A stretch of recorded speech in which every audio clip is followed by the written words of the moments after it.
दे दे दीदार तेरा, क्या घट जाएगा। मेरे भोलेनाथ मेरा काम बन जाएगा। दे दे थोड़ा प्यार तेरा, क्या घट जाएगा। मेरे भोले बाबा मेरा काम बन जाएगा। दे दे दीदार,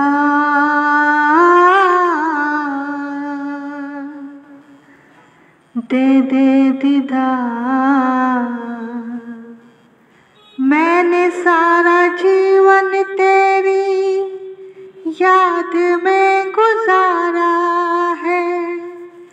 तेरा ही भरोसा मुझे, तेरा ही सहारा है। तेरा ही भरोसा मुझे, तेरा ही सहारा है। तेरा थोड़ा प्यार, तेरा थोड़ा प्यार मेरी झोली भर जाएगा। मेरे भोले बाबा मेरा काम बन जाएगा। दे दे दीदार,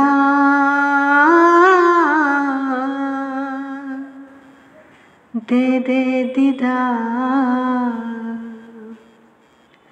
तारते हो पापियों को प्यार की निगाहों से। तारते हो पापियों को प्यार की निगाहों से।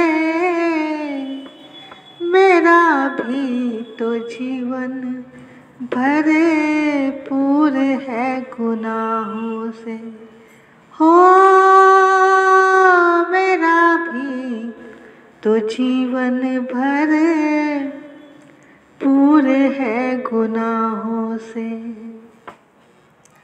एक नजर डाल दोगे हो, एक नजर डाल दोगे पापी तर जाएगा। मेरे भोले बाबा मेरा काम बन जाएगा। दे दे थोड़ा प्यार, दे दे दीदार। देते हो सभी को भोले, मैं भी लेके जाऊंगा। झोली मेरी भर दो प्यारे, गीत तेरे गाऊंगा।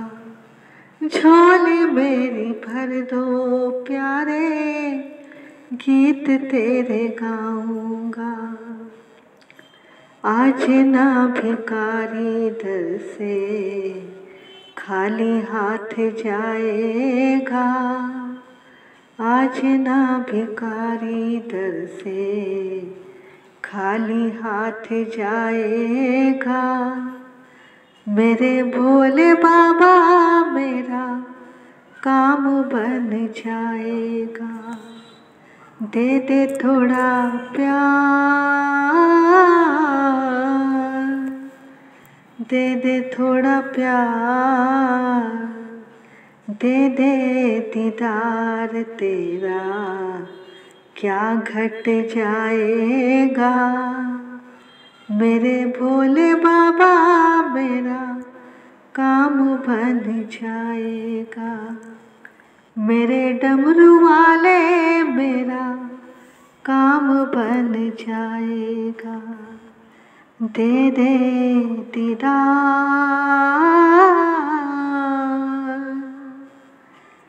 दे दे दीदार। कल की कथा में आपने श्रवण किया कि दक्ष ने कनखल में बहुत बड़ा यज्ञ किया, सभी देवताओं को बुलाया, लेकिन कैलाश पर शंकर जी को निमंत्रण नहीं भेजा और शंकर जी का अपमान किया। उनके लिए कोई आसन भी नहीं बिछाया। तब सती जी को क्रोध आया और उन्होंने अपने शरीर का त्याग कर दिया। तब व्यास जी ने पूछा कि एक बात तो बताइए कि कहाँ तो दक्ष जो था वो माँ की बहुत आराधना किया करता था, पर इसी दक्ष ने शिव को और माँ को दुर्वचन भी कहे, उनका अपमान भी किया। उनके प्रति ऐसा दुर्भाव उसके हृदय में कैसे जागृत हुआ? ये वैर क्यों हुआ?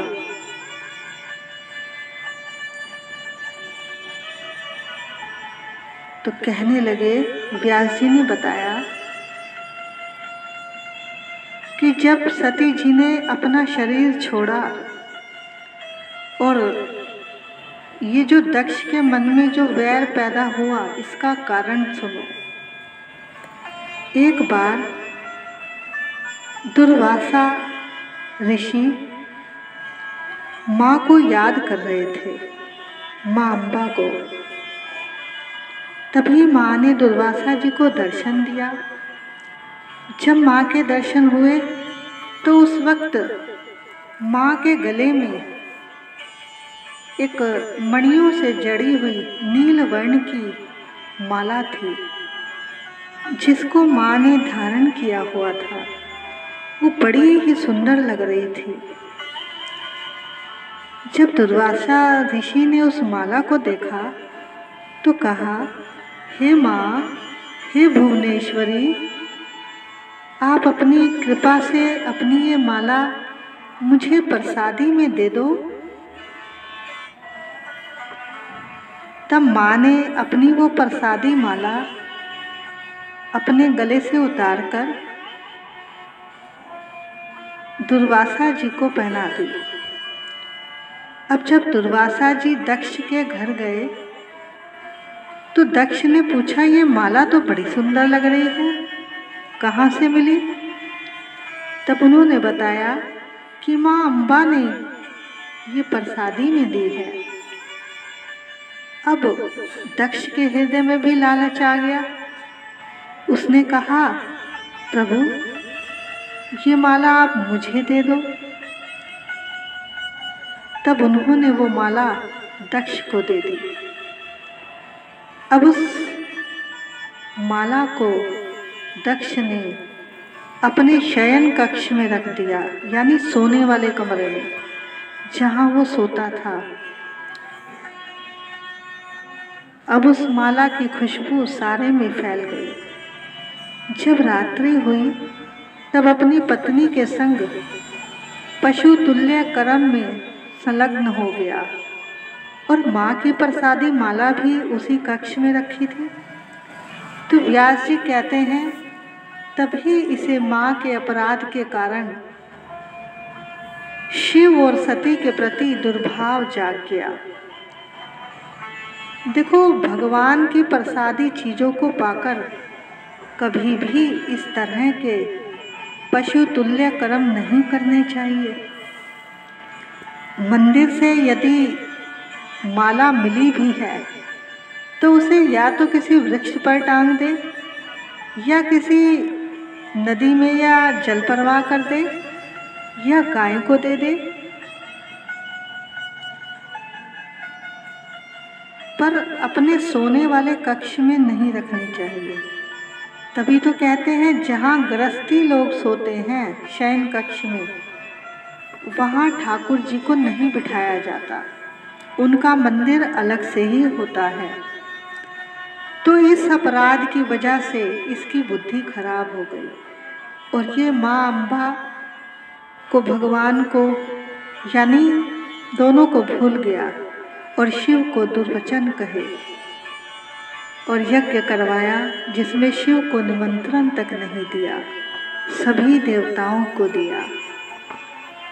और आगे की कथा आप जानते ही हैं कि सती ने क्रोध में आकर अपना शरीर का त्याग कर दिया। जब भगवान शिव को पता चला तो उन्होंने अपने गणों द्वारा उस यज्ञशाला का तहस नहस कर दिया और उन्हें वैराग्य हो गया। वो सती के जले हुए शरीर को कंधे पर लेकर धरती के चक्कर लगा रहे हैं। सभी देवता भी देख रहे हैं ये शिव को क्या हो गया, इन्हें कैसे समझाया जाए। तब सभी देवता विष्णु भगवान के पास गए। तब भगवान विष्णु ने अपने चक्र सुदर्शन से सती के अंगों को काटना शुरू किया और जहाँ जहाँ सती के अंग गिरे, आभूषण गिरते गए, वहाँ वहाँ एक शक्ति पीठ स्थापित हो गया। तब व्यास जी बताते हैं कि शिव पुराण में 51 शक्ति पीठों का वर्णन आता है। उनके नाम इस प्रकार से हैं। वाराणसी में माँ गौरी, प्रयाग में ललिता, दक्षिण मानसरोवरा में कुमुदा, उत्तर मानसरोवर में विश्वकामा, गोमद पर गोमती, मंदराचल पर कामचारिणी, चैतरथ में मदोत्कटा, हस्तिनापुर में जयंती, कान्य कुंज में गौरी, मलयाचल पर रंभा, एकाग्र पीठ पर कीर्तिमती, विश्वपीठ पर विश्वेश्वरी, पुष्कर में पुरोहिता, केदार पीठ में सन्मार्गदायिनी, हिम्मत प्रस्थ पर मैदा, गोकर्ण में बदरकर्णिका, स्थानेश्वर में भवानी, विलवल में विल्वपत्रिका, गेजेरावरी महाशिरा, गुजरात में अंबाजी, जालंधर में त्रिपुर मालिनी, सुनंदा, मदमाया, ज्वालाजी, विलासपुर नैना देवी, हिंगलाज,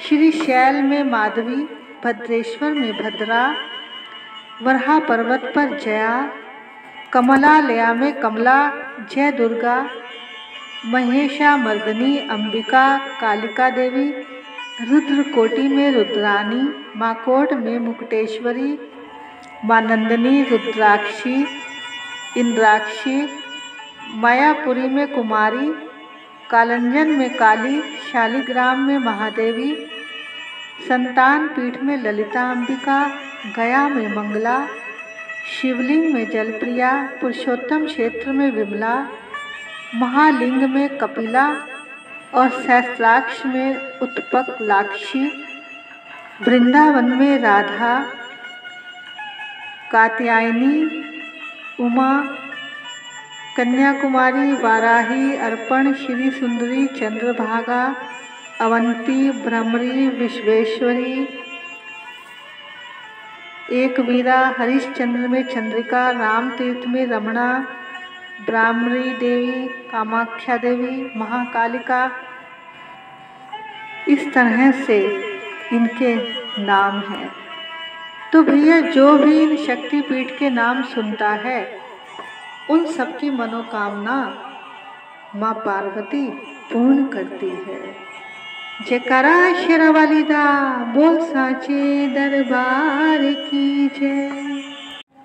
अब जब सती जी ने शरीर छोड़ा तो पर्वत राज हिमालय के यहाँ वो पुत्री बनकर प्रकट हुई। हिमालय ने पार्वती जी को पाने के लिए बड़ा ही कठिन तप किया था। 100 साल उसने तपस्या की थी। देखो, बिना तप के सिद्धि नहीं मिलती। कुछ पाना है तो कष्ट सहना ही पड़ता है। एक राक्षस हुआ है जिसका नाम ताड़कासुर था, जिसने उस समय बहुत तप किया और ब्रह्मा जी से ये वर मांगा कि शंकर जी के पुत्र के द्वारा ही मेरी मृत्यु हो, क्योंकि उसे पता है कि सती ने अपना शरीर छोड़ दिया है और शंकर जी समाधि में हैं। अब इनके यहाँ कोई पुत्र तो होगा नहीं। अब ताड़कासुर ने सभी देवताओं और मनुष्यों को कष्ट देना शुरू कर दिया, सताना शुरू कर दिया और इंद्र का सिंहासन तक छीन लिया। अब सभी देवता परेशान होकर भगवान शंकर के पास गए, उनकी स्तुति की और अंत में कहा कि हे भोलेनाथ, आप विवाह कर लीजिए। शंकर जी ने कहा कि एक बार तो विवाह कराया था सती जी के साथ, क्या मिला? दुख ही दुख मिले, मैं शादी नहीं कराऊंगा। तब देवताओं ने कहा, प्रभु, जब तक आपसे पुत्र नहीं होगा तो ताड़कासुर का वध कैसे होगा? आप अपने लिए नहीं, लेकिन संसार के भलाई के लिए ही आप विवाह कर लीजिए। तब उन्होंने उनकी भलाई के लिए स्वीकृति दे दी और समाधि में चले गए। अब शंकर जी को समाधि से बाहर लाने के लिए देवताओं ने कामदेव को भेजा। अब काम को कोई सामान्य व्यक्ति तो जीत नहीं सकता, ये तो वही जीत सकता है जिस पर भगवान की कृपा हो, और कृपा तभी होगी जब भजन होगा। जो काम और लोभ से ऊपर उठ जाता है उसमें सबसे ज्यादा शक्ति आ जाती है। सारी दुनिया आज काम और लोभ से जल रही है। इंसान की कामनाएं और लालच बढ़ता ही जा रहा है। अब कामदेव ने एक आम के पेड़ पर बैठकर बाण चलाया। भगवान शंकर की समाधि खुल गई। भगवान शंकर ने सोचा, मेरी समाधि खोलने वाला ये दुनिया में कौन है? जब इधर उधर देखा तो सामने कामदेव बैठा हुआ दिखाई दिया। अच्छा, तो ये है जिसने सारी दुनिया को सता रखा है। अब भगवान शंकर के तीसरे नेत्र से ऐसी अग्नि निकली, कामदेव जलकर भस्म हो गया। अब साधना और भजन करने वाले तो खुशियां मनाने लगे, क्योंकि काम ही भजन में बाधक बनता है। मन को भगवान से हटाकर संसार से जोड़ता है। अब सब भक्त खुश हो गए कि हम आराम से भजन करेंगे। अब देवता घबरा गए कि काम ही नहीं रहा संसार में तो किसी की शादी कैसे होगी, और भगवान शंकर की भी शादी नहीं होगी तो ताड़कासुर का वध कैसे होगा, तो हम सब तो दुखी रहेंगे। तब कामदेव की पत्नी रति ने शंकर जी से जाकर प्रार्थना की, रोई और बहुत स्तुति की कि प्रभु, मेरे पति ने दोष हैं, इन देवताओं ने ही उन्हें आपके पास भेजा था। तब भगवान ने रति को आशीर्वाद दिया कि जब भगवान कृष्ण का अवतार होगा तो काम उनके पुत्र के रूप में अवतरित हो जाएगा।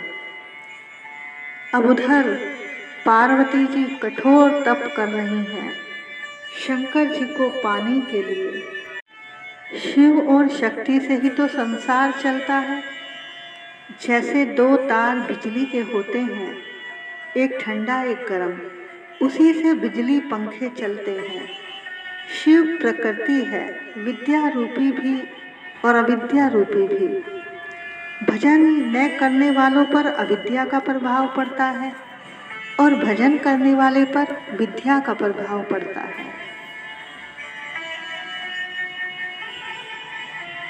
लोग आजकल भजन क्यों नहीं करते? क्योंकि बुद्धि निर्मल नहीं है। जब बुद्धि निर्मल होगी तभी भजन होगा। अब यूं तो बुद्धि जानवरों में भी होती है, पर बहुत कम होती है, इसलिए जानवर भोगों में फंसे रहते हैं। अब जानवरों को वैराग्य थोड़ी होता है, वो थोड़े ही भजन कर सकते हैं। क्या कभी किसी जानवर को देखा भजन करते हुए?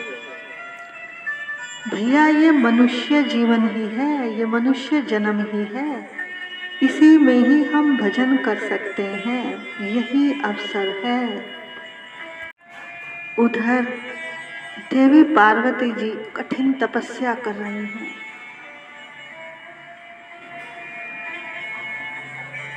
देवी पार्वती जी भगवान शिव से बहुत प्रेम करती थी, इसलिए उन्होंने ठान लिया कि वो विवाह करेंगी तो केवल भगवान शिव के साथ।